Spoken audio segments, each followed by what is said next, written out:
Hello friends, welcome to पास करो test. आज के जो जीके के क्वेश्चंस लिए गए हैं ये यूपी पुलिस कांस्टेबल भर्ती परीक्षा के 2024 के एग्जाम में से लिए गए हैं। तो सारे क्वेश्चंस बहुत ही अच्छे हैं, साथ साथ अटेम्प्ट कीजिए और टेस्ट के आखिर में देखिए आपका स्कोर क्या रहता है। तो चलिए शुरू करते हैं आज का हमारा मॉक टेस्ट। हमारा पहला क्वेश्चन है, 14 सितंबर को किस रूप में मनाया जाता है? What is celebrated on September 14th? राष्ट्रीय मतदाता दिवस, विश्व कैंसर दिवस, इंजीनियर दिवस या राष्ट्रीय हिंदी दिवस? तो इस क्वेश्चन का सही आंसर है ऑप्शन डी, राष्ट्रीय हिंदी दिवस। 14 सितंबर 1949 को संविधान सभा ने यह निर्णय लिया था कि हिंदी केंद्र सरकार की आधिकारिक भाषा होगी और राष्ट्रीय मतदाता दिवस जो होता है वो 25 जनवरी को मनाया जाता है, विश्व कैंसर दिवस 4 फरवरी को मनाया जाता है और इंजीनियरिंग दिवस ये मनाया जाता है 15 सितंबर को। नेक्स्ट क्वेश्चन है, भारतमाला परियोजना किससे संबंधित है? Bharatmala project is related to a जलमार्ग, बी हवाई अड्डों से, सी फॉरेस्ट्री यानी वानिकी या डी सड़क मार्ग यानी रोडवेज? और इस क्वेश्चन का सही आंसर है ऑप्शन डी, सड़क मार्ग।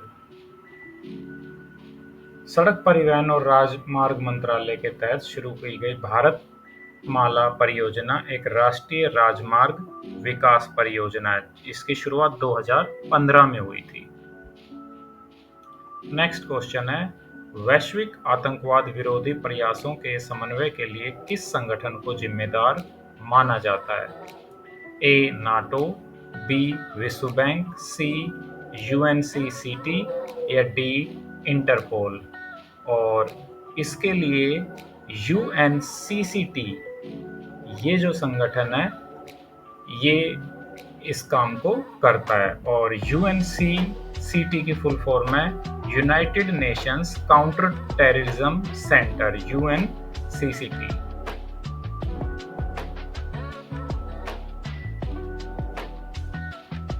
नेक्स्ट क्वेश्चन है, दुग्ध उत्पाद, ब्रेड आदि आवश्यक वस्तुओं पर जीएसटी दर क्या है? What is the GST rate on essential commodities like milk product, bread etcetera? A 18%, B 12%, C 28% या डी 5%? तो इस क्वेश्चन का सही आंसर है ऑप्शन डी, 5%। जो इस तरह की एसेंशियल्स चीजें हैं उन पे शुगर है कि जीएसटी सबसे कम है। नेक्स्ट, चंद्रमा पर नासा के मानव युक्त लैंडिंग मिशन को क्या नाम दिया गया है जो 2024-25 तक होने की संभावना है? What is the name given to NASA's crewed landing mission on the moon which is expected by 2024-25? A Orion, B Apollo Regent, C Artemis या डी लूनर गेटवे? और इस क्वेश्चन का सही आंसर है ऑप्शन सी, आर्टेमिस।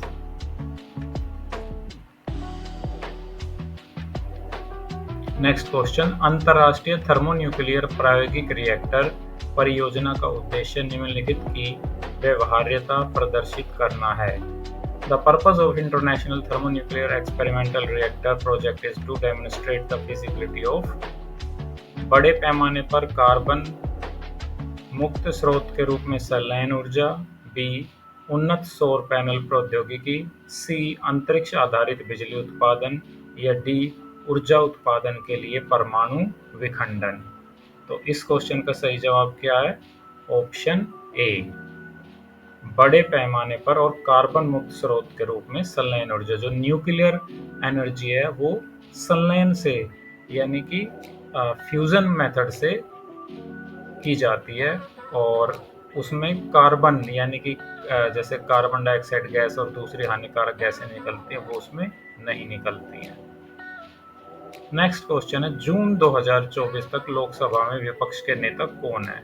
अभी जब पिछले साल इलेक्शन हुए थे तो जो विपक्ष के नेता बने थे वो बने थे इनमें से कौन? ए मल्लिकार्जुन खड़गे, बी अरविंद केजरीवाल, सी सोनिया गांधी या डी राहुल गांधी? तो इस क्वेश्चन का सही आंसर है ऑप्शन डी, राहुल गांधी। लोकसभा में विपक्ष के नेता राहुल गांधी हैं। 8th क्वेश्चन है, तुगलकनामा पुस्तक के लेखक कौन है? Who is the author of the book Tughlaqnama? A Ziauddin Barani, B Ibn Battuta, C Alan Jain, D Amir Khusro. और इस क्वेश्चन का सही आंसर है ऑप्शन डी अमीर खुसरो। तुगलकनामा पुस्तक इन्होंने लिखी है। अंतर्राष्ट्रीय अक्षय ऊर्जा एजेंसी क्या करती है? International renewable energy agency. Akshay ऊर्जा कौन सी होती है? जो रिन्यूएबल है, समाप्त नहीं होते, जैसे सौर ऊर्जा है।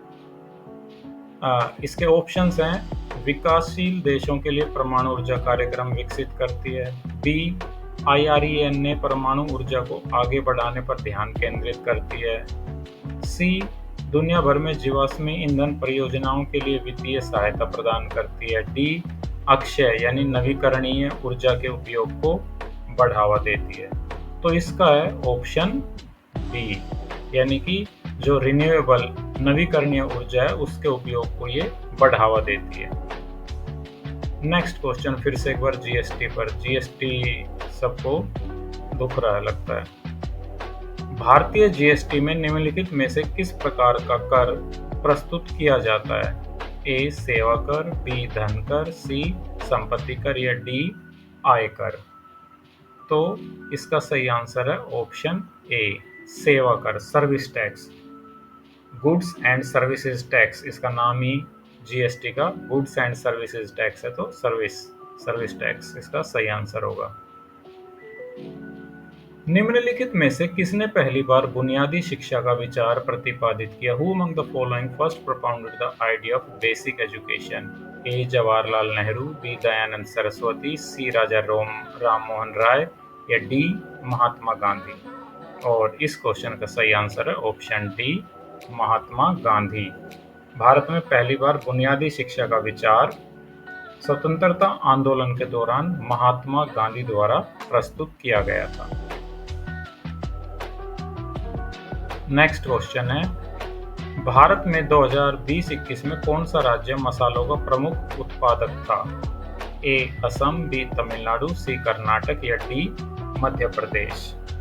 और इस क्वेश्चन का सही आंसर है, थोड़ा सा सरप्राइजिंग है कि केरल को ज़्यादातर समझा जाता था, लेकिन इसका आंसर है ऑप्शन डी मध्य प्रदेश। निम्नलिखित में से कौन सा त्योहार भारत में प्रकाश के त्योहार के रूप में जाना जाता है? Festival of lights. A Diwali, B Christmas, C Eid, D Holi.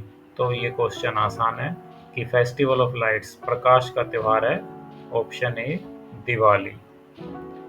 NPA का पूर्ण रूप क्या है? The full form of NPA is A non public assets, B non package action, C non performing actions या डी नॉन परफॉर्मिंग एसेट्स। तो इस question का सही आंसर, ये बैंकिंग की टर्म का क्वेश्चन है, बैंकिंग में होता है नॉन परफॉर्मिंग एसेट्स, और ऑप्शन डी इसका सही आंसर है। नॉन परफॉर्मिंग एसेट्स वो होते हैं जैसे बैंक ने किसी को लोन दिया और अब वो लोन वो चुकता नहीं कर पा रहा है, वो लोन बैंक का डूब गया है, तो वो बैंक की बुक्स में नॉन परफॉर्मिंग एसेट्स कहलाएगा।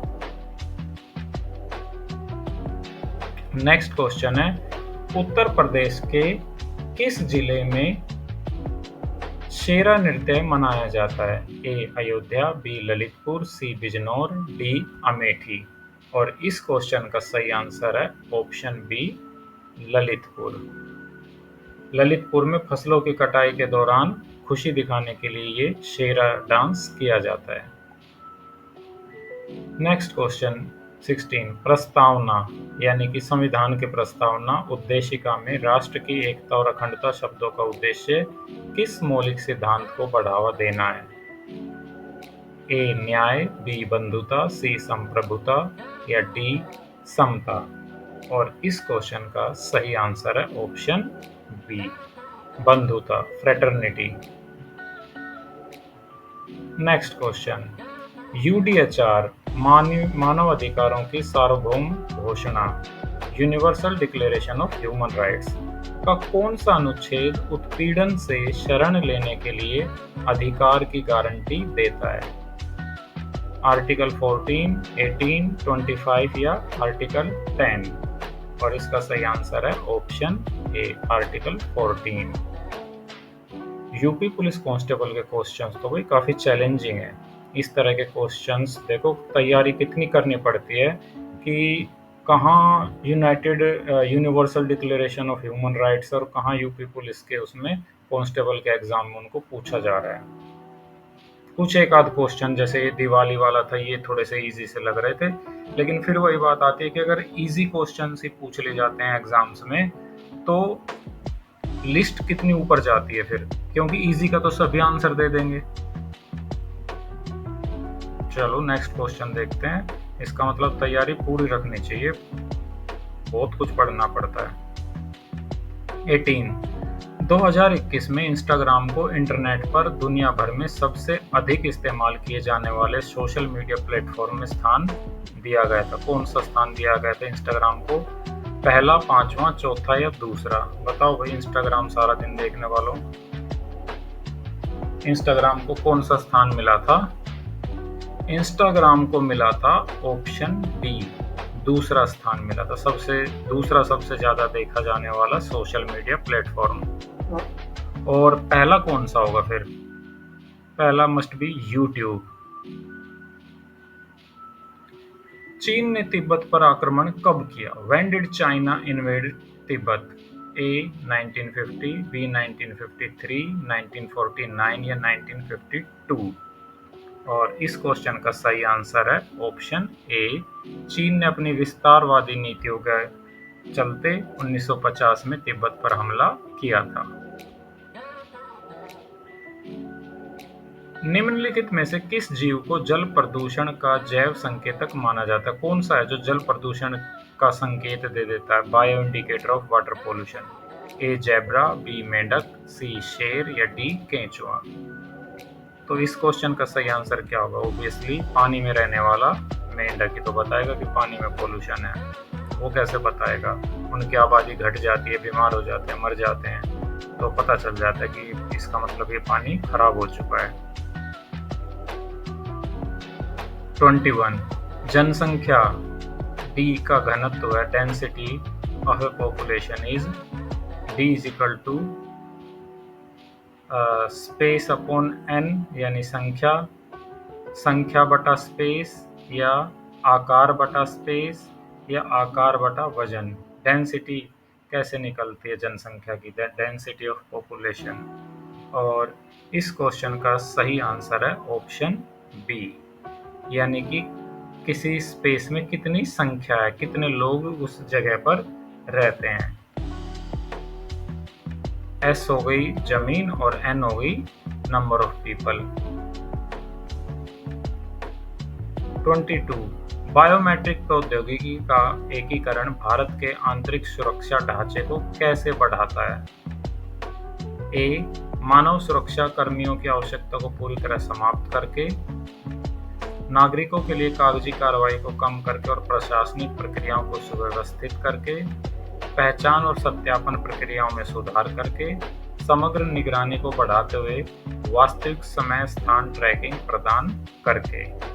तो इस क्वेश्चन का सही आंसर है ऑप्शन सी। बायोमेट्रिक से क्या होता है? पहचान और वेरिफिकेशन ये आसानी से हो जाती है। आधार कार्ड दिखाओ और आपकी पहचान हो जाएगी। आजकल तो क्या होता है कि आधार नंबर बताओ, अपने फिंगरप्रिंट दो और आपकी पहचान वेरीफाई हो जाती है। कई जगह तो जैसे एयरपोर्ट्स पे है, वहाँ पर तो आपको कुछ भी नहीं करना, बस वो आपके चेहरे को देखेंगे, स्कैन कर देंगे और आपकी पहचान हो जाएगी। आपको कोई पेपर दिखाना ही नहीं है।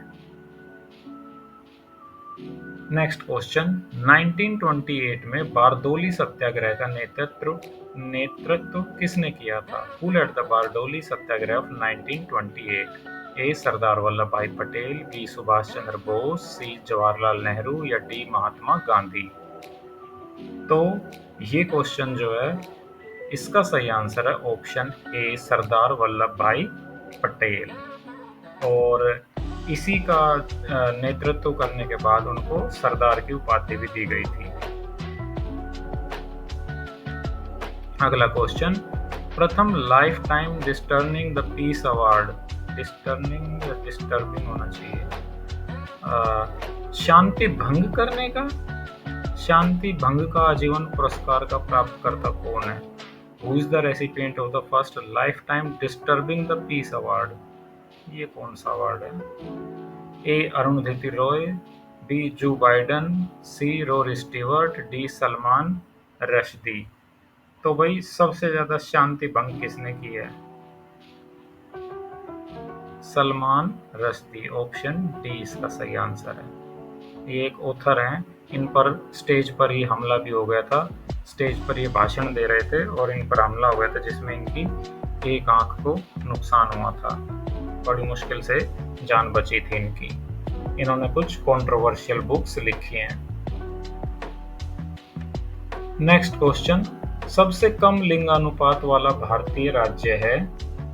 The Indian state with the lowest sex ratio is Punjab, Uttar Pradesh, Arunachal Pradesh या हरियाणा।